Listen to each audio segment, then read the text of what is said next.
those people supposedly in D.C., Obama, the local police, or whoever we're dealing with, those guys crashing through the doors at night, they're supposed to be working for us. But folks, they forgot who they work for. We're the masters, not the slaves. You're listening to the Corbett Report. Welcome, friends. This is James Corbett, CorbettReport.com. Today is the 2nd of March, 2016, and today we're talking to John W. Whitehead, the founder of the Rutherford Institute at rutherford.org, a nonprofit civil liberties organization based in Charlottesville, Virginia, that was founded in 1982. And John Whitehead also is, in addition to being an attorney and an author of such books as Battlefield America, The War on the American People, also writes a regular commentary at the Rutherford blog, which I will, of course, link in the show notes for this conversation that I've had the opportunity to mention a few times in the past. But I'm glad that we have him here today to talk in person about a couple of his most recent commentaries, which I think were just too good to pass up. One is The Age of Authoritarianism, Government of the Politicians, by the Military, for the Corporations, and Reality Check, No matter who wins the White House, the new boss will be the same as the old boss. John W. Whitehead, thank you so much for taking the time to talk to us today. Hey, thanks for having me on. All right, let's get into this, and I think we'll just jump straight into it without too much introduction to your own background. I think we'll get into that and the Rutherford Institute after the meat and potatoes. But I wanted to jump straight into this because it is such a powerful and important piece of writing here. Both of these pieces, I think, work together as a whole to paint a very vivid picture, which I think will not be so strange to most of my audience, but I think we should go over some of its features. For example, starting with The Age of Authoritarianism, you write, America is at a crossroads. History may show that from this point forward, we will have left behind any semblance of constitutional government and entered into a militaristic state where all citizens are suspects and security trumps freedom. And that it ends up in a very, very powerful place where you say the only distinction that matters anymore is where you stand in the American police state. In other words, you're either part of the problem or part of the solution. A very, very interesting and stark statement there. Tell us about how you came to decide to write on this topic specifically. What caught your attention in the American political sphere right now that galvanized this opinion?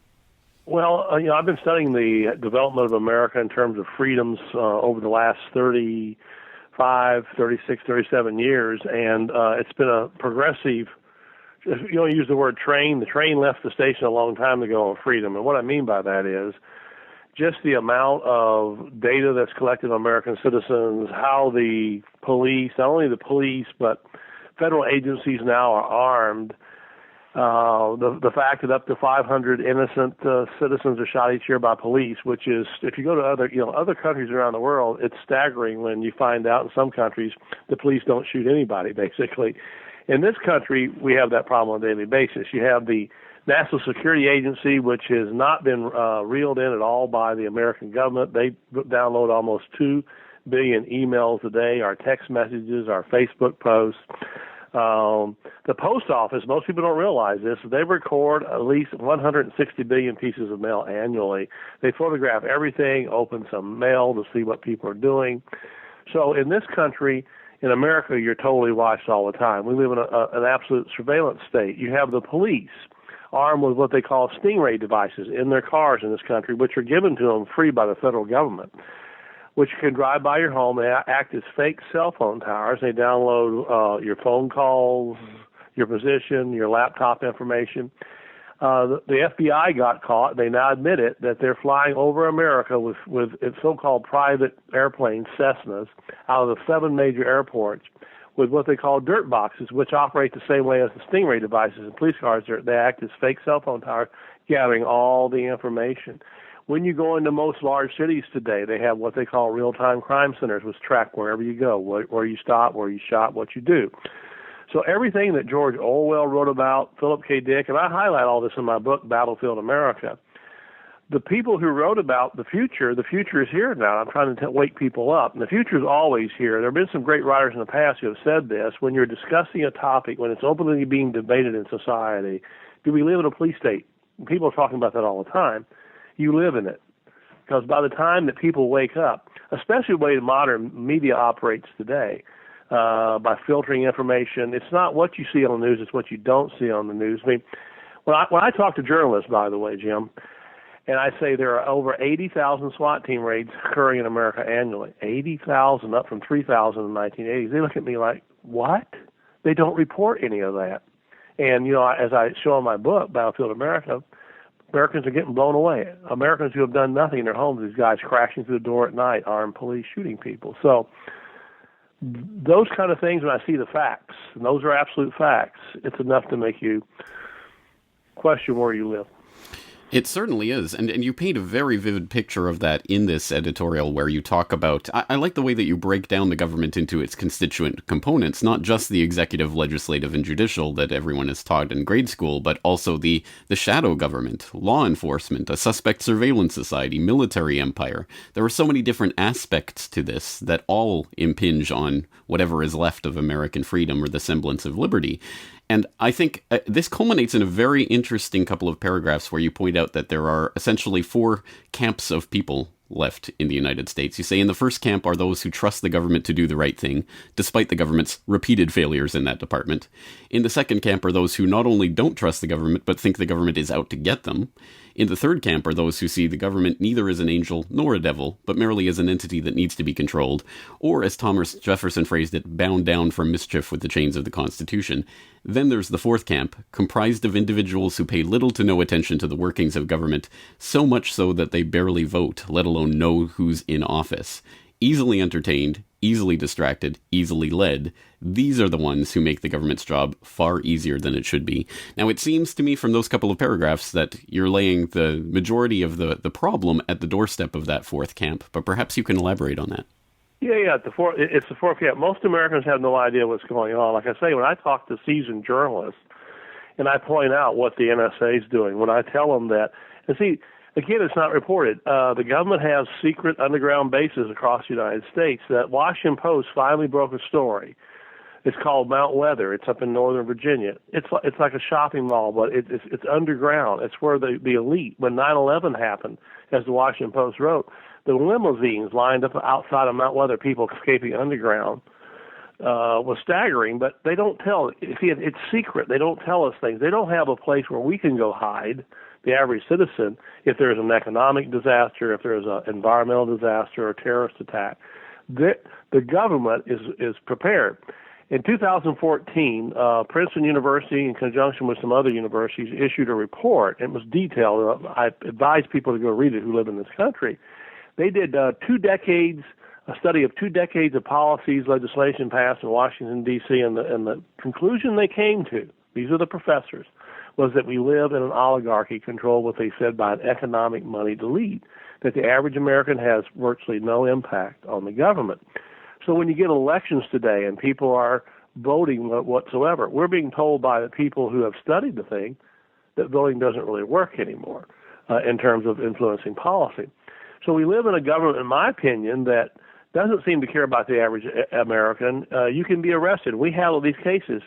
I mean, it's estimated the average American violates up to 3 laws a day in this country. They don't know it. With all the felonies, federally, local, we get to cases where a veteran, by the way, from Afghanistan, is growing a vegetable garden. It's illegal to do so in his backyard. The police come and shut it down.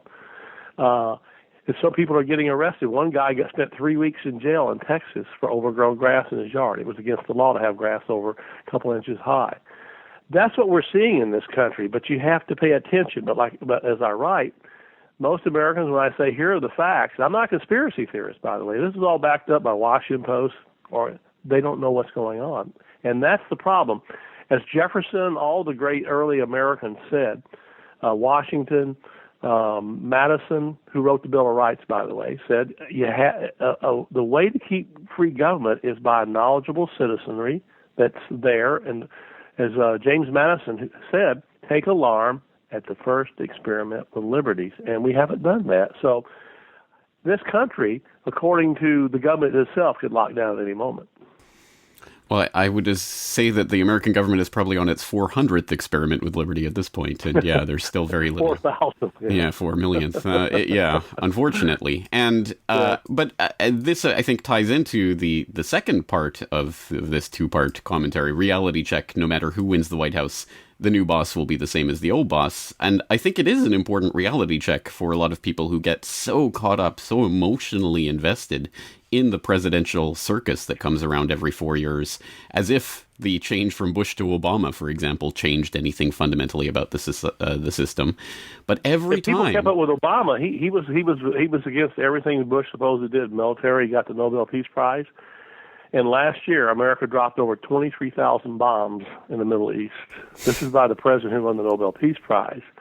So looking at Obama, no, it got worse under Obama. In fact, Seymour Hersh, the great commentator and writer, 1 year after Obama was in office in 2001, he wrote a piece that said the president is in the hip pocket of the military-industrial complex. It blew his mind. But if you look at the candidates running today, probably the two leading candidates, Hillary Clinton and Donald Trump, they're zillionaires. So the average citizen no longer, in my opinion, can be president. It takes so much money to run for president. So who are we electing? As the Princeton University study showed, we're electing one of the moneyed elite. And who do they protect? Do they protect the average citizen? No. They're protecting the people with money, obviously. Well, I couldn't agree more. I mean, that is one of the fundamental points that I consistently make, and I don't think it should be particularly surprising to my audience. But then again, I am an anarchist, so I truly don't think that there should be government. So that's an easy call for me to make. My opinion is if you have government, it should be extremely, extremely limited. But the problem with government, and you know the history, Jim, wherever government's established, it always gets out of control. And you mentioned the word anarchist. I tell people to read Leo Tolstoy, who influenced Gandhi and all that people. He was an anarchist. He basically said at the end of his life, this is the great writer in Russia. He walked off. He said, I'm not supporting any more governments because they not only pollute everything they touch, but they pollute the people as well. Right, yes. And anarchism is usually called utopian by a lot of people, but I think it's the idea of limited government that's the utopian vision, because it has never, ever been limited. It's never been restrained. Worked, yeah. So I guess the real question then is, well, what do you advocate positively here? Certainly it seems more engagement is necessary, but what form should that engagement take to actually bear fruit? Well, as I show in my book, Battlefield America, I have 3 chapters on what people can do, and I go through a lot of solutions, but it's going to take activism at the local level in America because you can change things. The 10th Amendment to our Constitution allows local bodies, states, to nullify legislation or acts by the federal government. They can do that, but very few people do that. The most successful people I've seen from Gandhi up through Martin Luther King, I talk about Martin Luther King's tactics. He said in an article written that got published after he was shot in the head, he said very clearly that it was time. He was going to shut Washington down. He was going to set up a tent city, and they were going to do protests. He understood that the only way you can move government, he says, we need nonviolent, militant. This is the word, militant, nonviolent activity of the First Amendment kind. And people have to be, if you really believe in freedom these days, you're going to have to get out in front of City Hall. You're going to go down to City Hall. You're going to have to oppose government. You're going to have to run for government. And these are average citizens. I'm not talking about people with their billfolds full of money. I'm talking about your average citizen, because the government that was written originally, the average citizen was at the center of it. Remember those 3 beautiful words the Constitution starts with: we the people, we are the government, if you want to use that term. Those people supposedly in D.C., Obama, the local police, or whoever we're dealing with, those guys crashing through the doors at night, they're supposed to be working for us. But folks, they forgot who they work for. We're the masters, not the slaves.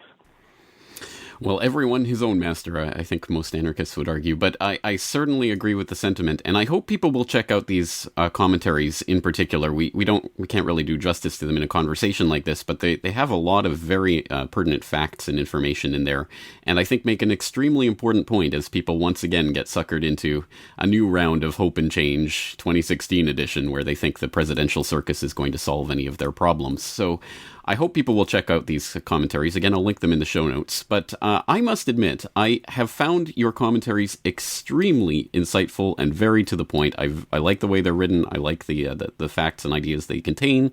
But I must admit with embarrassment that it is only recently that I have encountered them. For some reason or another, you have not been on my radar before now. So since you're new to myself and probably a lot of my listeners, why don't you talk a little bit about your background and how you came to found the Rutherford Institute?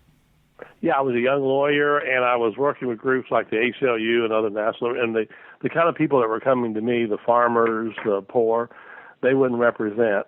So I just started raising money to represent people who were getting arrested for letting their kid walk down the block to the playground. They were getting arrested, to people that were standing on the street corner with sentiments that the so-called other groups didn't like. But I've come to the conclusion, I don't care what people believe in, as long as it's nonviolent, they're on the street corner, they have a right to say it whether I agree with it or not.